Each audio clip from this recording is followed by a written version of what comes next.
Yes. So, what would you guys prefer, nuclear weapons or peace, if given a choice? Nuclear weapons, please. Nuclear weapons. Yeah, I sort of I am expected kind that. of sick about hearing of the Middle East, right? Yeah, I'm from there, so I kind of sick of it myself.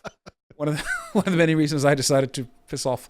Um, Anyway, where are we now with regards to whether or not there's going to be an American-Israeli war? Well, Before we go on, could you give us a quick summary of what's happened in the past day or two? sure. This is still hot. This is still quite hot. What's been going on is that the Iranians and the Israelis have been exchanging strikes. The Iranians have been escalating their threats, but the number of missiles that they've been firing has actually been declining. I think yesterday night they fired one missile only, but it actually hit its target. And this Right. isn't the one that hit the hospital, right? But this is not the one that hit the hospital. That was the night before. There's a debate over whether or not the hospital was the target or a base nearby. But they also, in that strike, hit the Tel Aviv Stock Exchange, which is a significantly more impressive target. Right, yeah. And this is part of an escalating economic war between the two sides. The Israelis are hitting some critical infrastructure, some energy stuff, and the Iranians have hit the Haifa refinery. They tried to hit the port. They've hit a power plant, and they hit the stock exchange. So we're seeing a smaller volume of strikes from the Iranians because in the earlier strikes, they managed to absorb a lot of the Israeli air defense and force the Israelis to use up air defense missiles. And now they're firing fewer but more effective missiles that are hitting at least some of their targets. And Israel is stock of air defense missiles. That's dependent on America. They have to get more from America. They only have a certain number.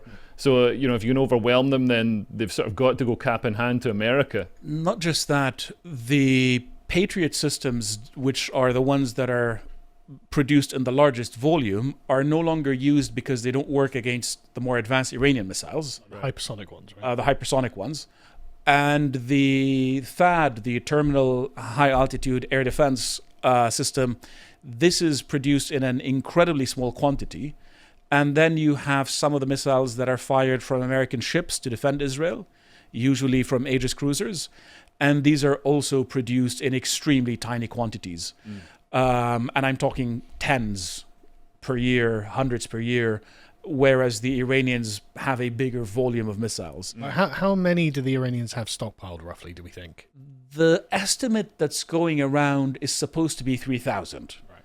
And then there are sort of caveats, which is that the Israelis are claiming that they've destroyed 1,000 of these. Maybe they have, maybe they haven't. The number of TELs, transporter erector launchers, these are the trucks that the missiles are loaded on before they are fired. This is a limited supply, and the Israelis have destroyed some of those, and we have some confirmed visuals. And then there's the question of, well, what if China decides that it's going to use the Belt and Road Initiative, part of which terminates in Kazakhstan, part of which terminates in Russia. Both of these are on the Caspian Sea, meaning that the Iranians could be dramatically resupplied by the Chinese if China were to put its mind to it. So far, we've just seen a few cargo airplanes go from China to Iran. Sure, it's nothing. I'm sure it's absolutely nothing. But we haven't seen that kind of bulk investment in helping Iran stay in the fight. And given the geography of Iran, it's almost impossible to completely knock it out.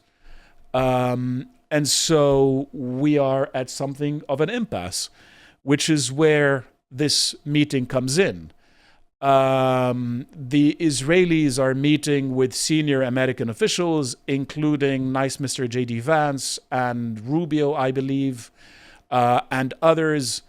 And so what's happening, very obviously, is that the Israelis are doing everything that they can to convince the Americans to join the war. I gotta say, right, everything Israel does makes me way less sympathetic to their position.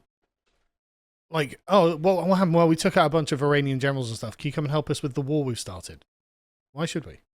The thing is, Oh, they bombed one of our hospitals. Oh, did they? yes, They bombed one of your hospitals, did they? Oh, You know, I mean, what are the casualty figures on both sides like? Do we have any idea? So far there are, I believe, 2,400 Israelis injured and maybe up to 40 dead. Right. I have to check, but it's still in the low tens that are dead. On Iran's side, it's higher, as you can imagine, with some of the families of the senior officials getting killed alongside them. But it's nothing compared to what's happening in Gaza. Yeah. So in terms of just the sort of human impact, if you're talking about bombing hospitals and attacking hospitals, like, come on. And again, this is another Although, thing. to be fair to the Israelis, just to be fair to the Israelis, one Hezbollah media outlet that's obviously extremely sympathetic to Hamas pretty much admitted that Hamas was hiding senior officials in, I think it was a Shifa hospital. Oh, yeah, I've got one of the that. biggest. So, Also, like, how many hospitals did Gaza have? If there's still... Every time I look at the front cover of The Guardian, it's like hospital bombed in Gaza. It's like, come on. they only have one hospital in Sweden. They A are hospital for bombing- every person? they are bombing the same facility more than once. Right. Oh, right, that explains So it. just sort of I did say that we've bombed that in mind. 34 hospitals, and I'm like, have they? You have 34 hospitals for one city. They do have 35 hospitals for a population of 2.3 million people.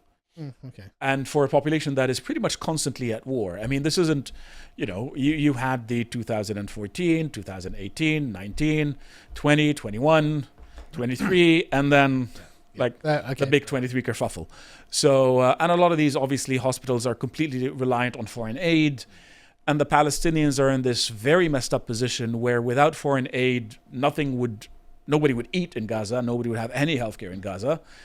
And they've managed to co-opt some of the UN institutions that are operating in Gaza to sort of work for them, or to look the other way when they're present. And it's a hot mess. Yes. But anyway, the Israelis are obviously trying to convince the Americans that they should definitely go into the war and that there aren't going to be any second-order consequences. Such as, for example... I'm sure it'll just end there. I'm sure it's just end there, yeah. It's not like if you bomb a country with 80, 90 million people, there's going to be a massive humanitarian crisis, a huge number of migrants walking across the border. And the thing is that it isn't really guaranteed that the Americans can solve this problem. Mm-hmm. And that's why the question, would you rather have nukes or peace? Because one of the points of discussion is the Americans have this massive bomb called the GBU-57.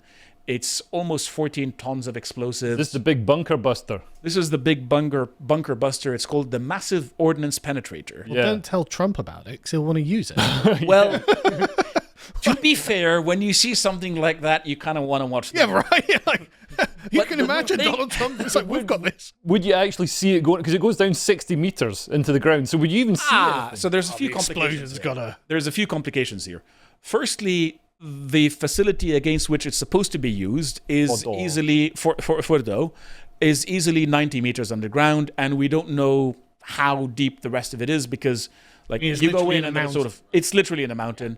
Secondly, the Iranians have developed a special kind of concrete that is made to absorb big explosions. So this thing penetrates 60 meters And of they regular need to stuff. start building the entire Middle East out of that. Just every house in the Middle East. They'll save so much hassle in the future. Then when my father was building a house in Lebanon, he sort of fortified it for direct artillery hits because he happened to build it right next to where a piece of artillery was positioned. But that's the kind of thing that was the only land available. Whatever. Life.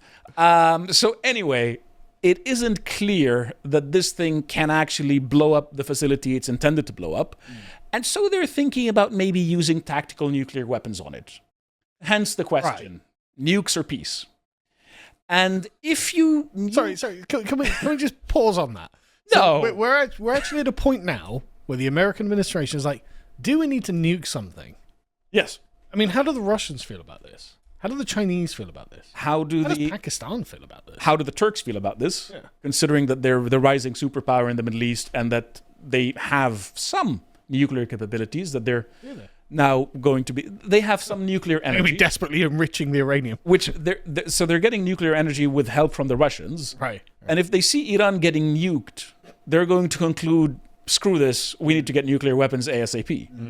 As will the Egyptians, the Saudis, the Algerians, everybody with any financial capability to build a nuclear program will look at this just thought being expressed and think, okay, it's time for us to get a nuke because that's the only way out. I'm sure the EU will just let Turkey in at this point. That's all the problem.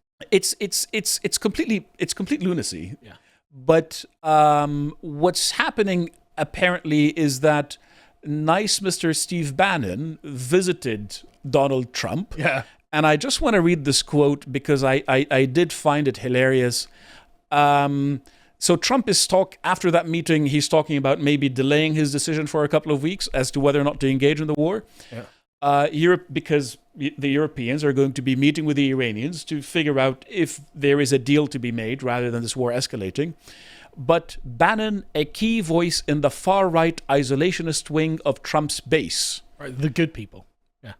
I'm thinking, so Why the far-right are the ones who don't want nuclear war. Yes. Why are you making the far-right look good if they're supposed to be the baddies? I mean, normally it's the good people who don't want a nuclear war, and it's the insane villains who do. And now we're in this position where you're saying that the far-right are the ones objecting to,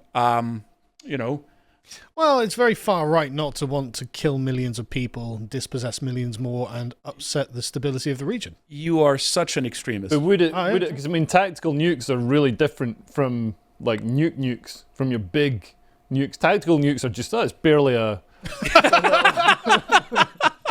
I mean, well, I'm sure if we explain that to the Ayatollah, he'll understand. Yes. It's just it's a tactical nuke. So we're in a position now where essentially the MAGA base is trying to hold Trump back. Yeah. And to make sure that the Americans don't get sucked into another major Middle Eastern war. Thank God for Steve Bannon, man. Thank God for Steve Bannon. The one Thank God guy. For Carlson. Yeah. The two guys, yeah. For the people who are saying, guys, did we not just do this in Iraq and Afghanistan and Libya and Syria, and how did that actually play out? Man, see, that's the terrible thing about Iraq. Like, if you do it and you get it wrong, then, when there's a time that it's a good idea to invade a country in the Middle East and affect regime change and blow shit up, like, people are going to be like, no, we did it before and it didn't work. You know what I mean? They should only ever do it when it's a good idea. Is now the good idea, is it? Was it a good idea? Yeah. Well, apparently we're at a stage of development where we can learn from past experience. Are we? Which seems to be an improvement, or at least we're trying to go there, because the two options that are being presented are, do we have a nuclear deal or do we use nuclear weapons on each other? And you can imagine, exactly as you asked, how the Russians are going to conclude that they should proceed, what the Chinese are going to do, etc., etc.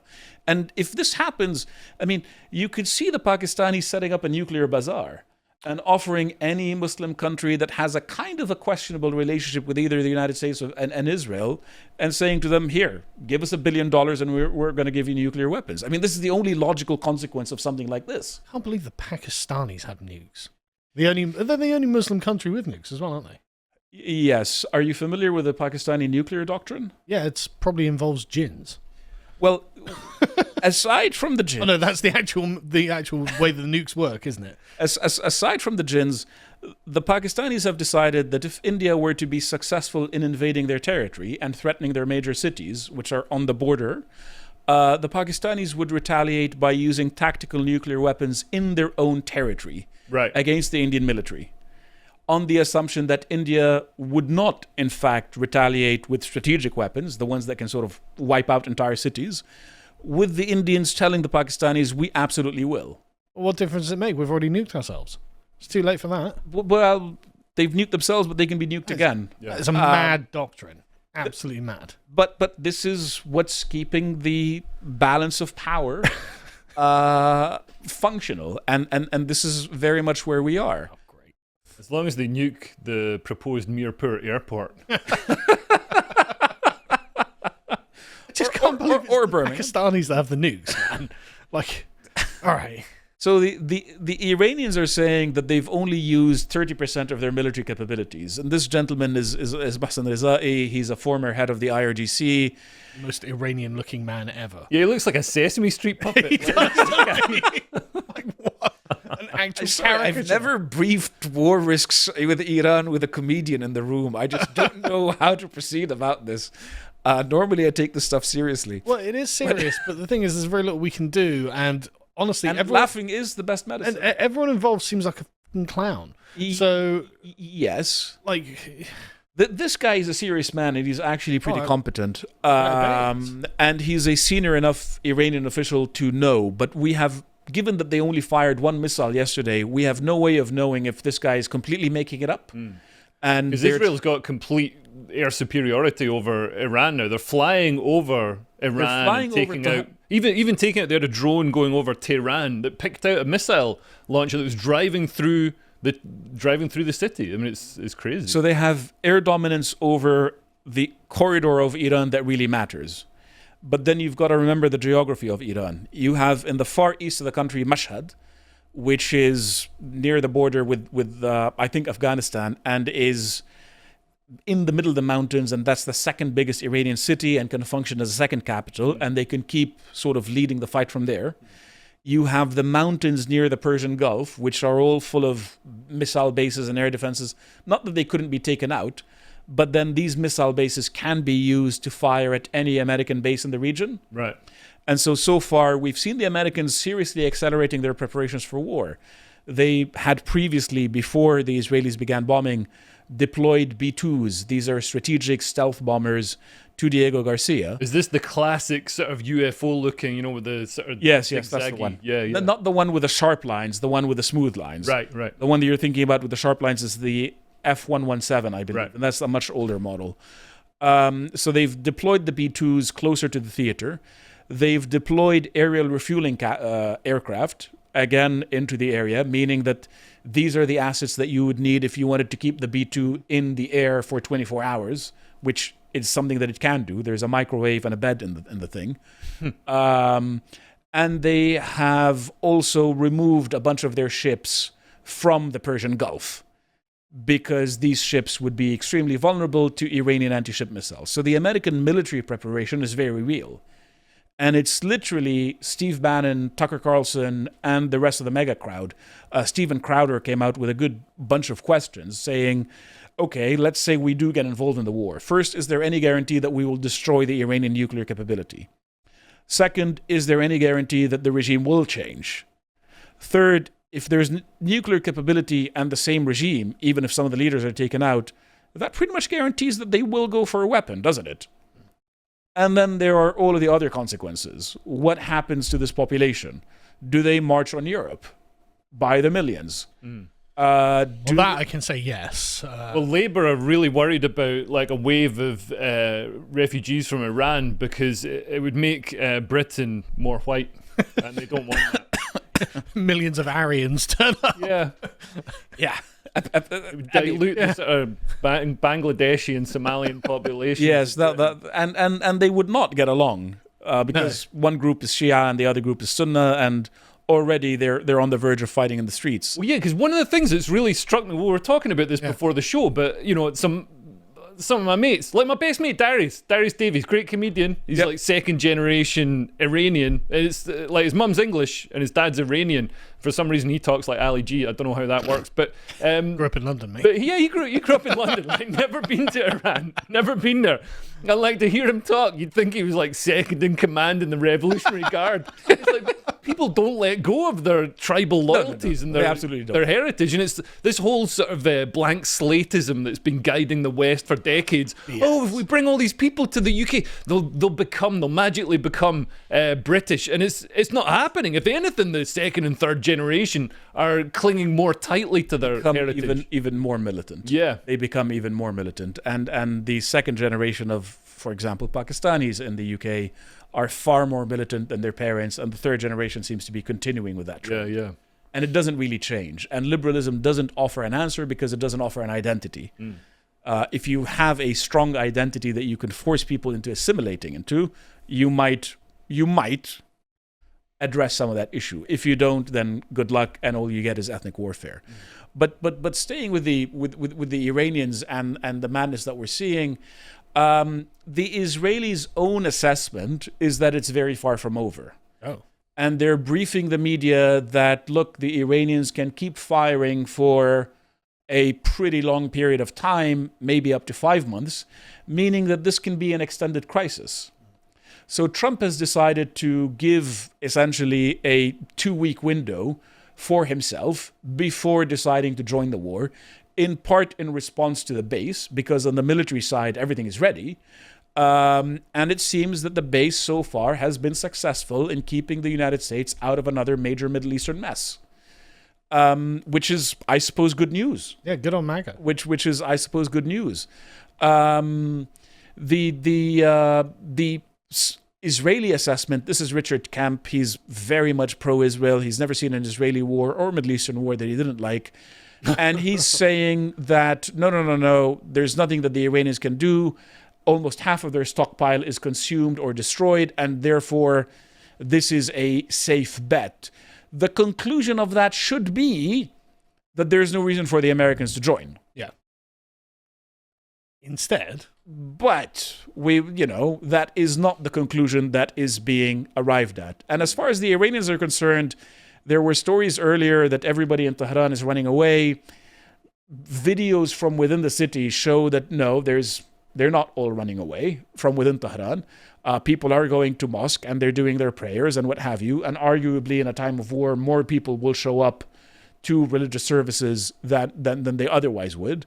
And the public's reaction is, actually, even though we may or may not like the regime, we don't want it changed based on American military intervention. Are you sure that they're not like, oh, well, Netanyahu doesn't like them, let's get rid of them? Apparently, that's not how the Iranians actually think. Apparently, this is a nation with a 5,000-year history and a very strong nationalist sentiment, and they don't think that foreigners should be telling them who to govern them, which is absolutely shocking. Somebody should inform Sadiq Khan. But this is where we are right now, and the Israelis are apparently running low on missile interceptors. So the picture isn't looking great, which brings us back to the first point that we're making, which is that the Israelis are doing everything that they can to drag the Americans into the war because they've started something that they can't finish. So I heard the Iranians saber rattling at the Americans saying, oh, we're going to strike American bases. Yes. That strikes me as the stupidest thing that they could.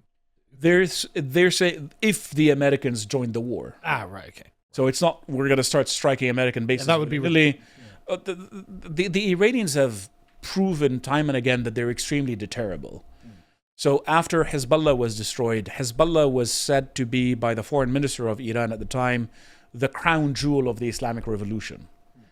It got destroyed, and the Iranians did not react because they were deterred, and they are deterrable. Yeah. And despite all the rhetoric, Nuke, would they be so deterrable? Yes, because if I were to take the Shia theological position, which as a Christian I object to everything in Islam, but I have to take it seriously, there is nothing in Shia theology that would suggest that the Iranians would be justified in blowing up Israel and also everybody in Iran. Because they know that Israel can retaliate with a second strike. So if they nuked Israel, everything in Iran would get nuked. Iran's whole thing is like wiping out the Jews. They're like an academic in London. It's wiping out Israel as a state, not the Jewish people. So they'll wipe out Israel as a state, but they'll magically... just like an academic in London. These things sound very obscurantist, but they do matter because the Iranians have a Jewish population and they have Jewish representatives in parliament. But Islam doesn't view Jewish control of the Holy Land as in any way legitimate. And, in the same way that breaking a government apart is different from murdering all of the people who are governed by that government, these are two separate things. This is the Iranian position. I have to state these things fairly because that's the only way I can do honest analysis. So that's what it is. Yes, they want to destroy the state of Israel. No, they don't want to murder all the Jews. Yes, there are things in Islam about Jews that are absolutely disturbing. So these three things are all true. That sort of stuff happens at the end times, not now. Precisely. Precisely. And is this whole, because there's a lot of support amongst American politicians for Israel, and I know some of it is because, you've got AIPAC and there's like a lot of money changing hands. It's like Qatar funding all the academics in London, but like Randy Fine, a congressman, said there's a reason the first time I shook Netanyahu's hand I did not wash it until I could touch the heads of my children. I mean, this Netanyahu could like sell soap made from his bath water, and American politicians would be buying it by the ton. Yes. No. The Americans who are constantly pro-Israel no matter what, as opposed to, yes, we believe that the Israeli state is an ally and is important for us in the Middle East. Is that a Christian, an evangelical Christian thing? Because they believe that... there are some Protestant sects that have completely lost the plot when it comes to understanding what biblical Israel actually means. And the fact that biblical Israel is today the church, not the modern nation state established in 1948. But they got the same name. You see how Ted Cruz got confused. Well, everybody called Ted is the same. But there's also an economic reason for Israel to exist, because it's it's a Western country and it's developed because they don't have a sort of culture of being medieval and running about just hanging off the back of a Toyota Hilux firing an AK-47 in the air. They've built a functioning Western modern state with a fantastic economy. Yes. Then all the other Gulf states sort of the money takes over as the guide, and you see Saudi Arabia and all these countries that you'd think would be opposed, and certainly decades ago were funding groups that were dedicated to wiping out Israel. They're allowing Israel to use its airspace. They're letting stuff be launched from their land. It's changed. I think money is if Israel didn't exist, you'd just have another bit of sand with people firing AK-47s in the air. It wouldn't be Look, Lebanon and Syria were developed by the standards of the time in pre-World War times. Yeah, and then what destroyed Lebanon? Like hundreds of thousands of Palestinians going in there, Islam, tipping the balance and becoming the majority. 100%. What I'm saying is that there is a lot more nuance to this, and we have 1 minute left on that segment. Oh yeah, yeah. So in summary, we should bomb it. In summary, let's not. In summary, Isn't it easier though than like working out all the nuance and stuff? There are second-order consequences. Isn't it easier than thinking? Yeah, it's easier. There are second-order. I'm glad it's Steve Bannon in the White House talking to Trump and not you. Yeah, that's what I'm saying. Thank God for I that. respect Yes. Steve Bannon. I respect anybody who doesn't wash his clothes to save time, so he's got more time for thinking. Well, he's got more time for angry rants about foreigners. If you would like to watch the full uncut version that is also uncensored, head on over to lotuseaters.com to find out more.